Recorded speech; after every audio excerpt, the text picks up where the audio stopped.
What's up everyone, Allan and Morrow here and welcome to this Hard Trance Kick and Bass tutorial. In this tutorial I'll be showing you how I create gated kicks and showing you how you can process them to suit your taste and track.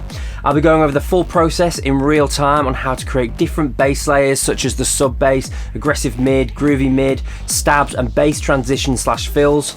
Along with this I'll also be showing you how I mix, EQ, effect and level the kick and bass for a nice full balanced mix.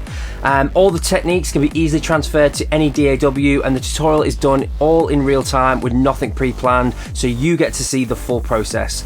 So for more information and a full description on everything that is included in the video, be sure to head to allanmorrowstudios.com and grab your copy now.